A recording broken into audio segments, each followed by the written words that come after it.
कभी किसी बहुत बड़ी लाइब्रेरी में जाके ऐसा लगा है कि जैसे खो से गए हों और ये सोचा है कि कोई सही किताब यहाँ ढूंढा कैसे होगा, या फिर ये कि इंसान ने अपने हजारों सालों के ज्ञान को आखिर ऑर्गेनाइज कैसे किया है। अच्छा, तो आज हम इसी फैसिनेटिंग दुनिया में उतरने वाले हैं और समझेंगे कि हमारे दिमाग में जो आइडियाज हैं उन्हें ऑर्गेनाइज करने में और शेल्फ पर किताबों को ऑर्गेनाइज करने में क्या जमीन आसमान का फर्क है।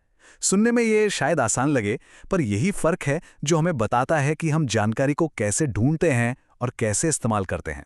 तो चलिए देखते हैं आज का हमारा रोड मैप क्या है। सबसे पहले हम ये समझेंगे कि हमें व्यवस्था की जरूरत ही क्यों है। फिर ज्ञान के क्लासिफिकेशन की एब्स्ट्रैक्ट दुनिया में जाएंगे और उसके बाद किताबों को जमाने के प्रैक्टिकल काम पर आएंगे। इसके बाद दोनों की आमने सामने तुलना करेंगे। ये हिस्सा उन सभी के लिए बहुत जरूरी है जो किसी भी तरह के एग्जाम की तैयारी कर रहे हैं। और आखिर में सब कुछ एक सिंपल से फॉर्मूले में पिरो देंगे जिससे पता चलेगा कि लाइब्रेरियां ये जादू करती कैसे हैं। 1 मिनट के लिए सोच कर देखिए, एक बहुत बड़ी लाइब्रेरी है, लाखों किताबों से घिरी हुई, और हमें सिर्फ एक खास आइडिया की तलाश है। कहां से शुरू करेंगे? ये तो बिल्कुल वैसा ही है जैसे भूसे के ढेर में सुई खोजना, है ना? बस इसी प्रॉब्लम का सल्यूशन है वर्गीकरण, यानी कि क्लासिफिकेशन। तो चलिए शुरू करते हैं क्यों से। हमारा पहला सेक्शन इसी बुनियादी जरूरत पर फोकस्ड है, क्योंकि देखिए, बिना सिस्टम के तो सिर्फ केओस होता है ना? जानकारी का कोई भी कलेक्शन हो, चाहे लाइब्रेरी हो या इंटरनेट, एक ऐसा सिस्टम जो क्लैरिटी लाए, वही सब कुछ है। और सच में यही सबसे जरूरी बात है। बिना किसी सिस्टम के एक लाइब्रेरी बस कागज का एक गोदाम है और कुछ नहीं। क्लासिफिकेशन ही वो जादू है जो इस केओस को ज्ञान के एक एक्सेसिबल सोर्स में बदल देता है और हम सबका सबसे कीमती खजाना बचाता है, हमारा वक्त। अच्छा, तो अब बात करते हैं पहली तरह के क्लासिफिकेशन की। ये थोड़ा बड़ा, फिलोसॉफिकल और सच कहूं तो थोड़ा दिमाग घुमा देने वाला कॉन्सेप्ट है। हम सिर्फ किताबों की बात नहीं कर रहे हैं, हम बात कर रहे हैं इंसान की सोच के पूरे यूनिवर्स को ऑर्गेनाइज करने के आइडिया के बारे में।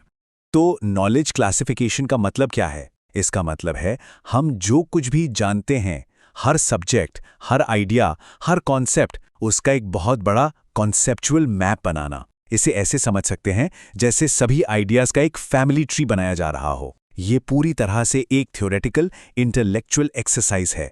और ये आइडिया कितना पुराना है, इसका अंदाजा इस बात से लगाइए। और हाँ, जो लोग कॉम्पिटिटिव एग्जाम्स की तैयारी कर रहे हैं, उनके लिए ये एक बहुत ज़रूरी फैक्ट है। इसे याद रखिएगा कि ज्ञान को क्लासिफाई करने की पहली सिस्टमैटिक कोशिश किसी और ने नहीं, बल्कि महान दार्शनिक अरस्तु यानी एरिस्टोटल ने की थी।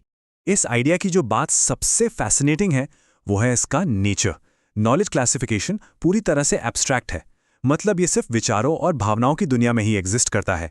इसमें सब्जेक्ट्स को एक दूसरे के बगल में रखने की जरूरत नहीं होती। और इसका स्कोप, वो तो इनफाइनाइट है, बिल्कुल इंसान के ज्ञान की तरह। इसका आखिरी मकसद भी प्रैक्टिकल नहीं, बल्कि फिलोसॉफिकल है, दुनिया को समझने की एक प्योर सेटिस्फैक्शन। चलिए अब इस एब्स्ट्रैक्ट दुनिया से बाहर निकलते हैं और किताबों की ठोस फिजिकल दुनिया में कदम रखते हैं। बुक क्लासिफिकेशन ये बहुत ही डाउन टू अर्थ चीज़ है। इसका लेना देना सिर्फ प्रैक्टिकलिटी से है। बिल्कुल सीधे सीधे शब्दों में कहें तो ये किताबों को शेल्फ पर इस तरह जमाने का तरीका है कि जिसे भी उनकी ज़रूरत हो वो उन्हें आसानी से ढूंढ सके। That's it. तो विचारों के उस इन्फिनिट दुनिया के ठीक उलट बुक क्लासिफिकेशन कॉन्क्रीट है। ये फिजिकल चीज़ों के बारे में है।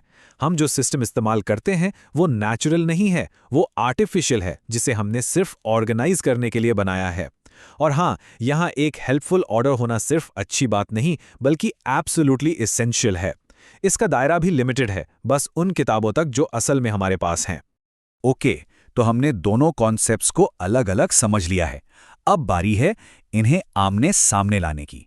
अगला सेक्शन शायद एग्जाम के पॉइंट ऑफ व्यू से सबसे जरूरी है, क्योंकि अब हम इन दोनों आइडियाज के बीच के मेन डिफरेंसेस को ब्रेक डाउन करके समझेंगे।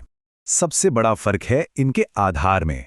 नॉलेज क्लासिफिकेशन वो तो सोच के पूरे यूनिवर्स का मैप बनाने की कोशिश है, जबकि बुक क्लासिफिकेशन का लेना देना सिर्फ उस फिजिकल किताब से है जो हमारे हाथ में है।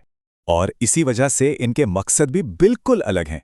एक तरफ नॉलेज क्लासिफिकेशन है यूनिवर्स को समझने की फिलोसॉफिकल सेटिस्फैक्शन के लिए, दूसरी तरफ बुक क्लासिफिकेशन का मकसद बहुत ही प्रैक्टिकल है, बस ये पक्का करना कि जो किताब चाहिए वो जल्दी से मिल जाए। तो जाहिर है इनका नेचर भी दिन और रात जैसा है।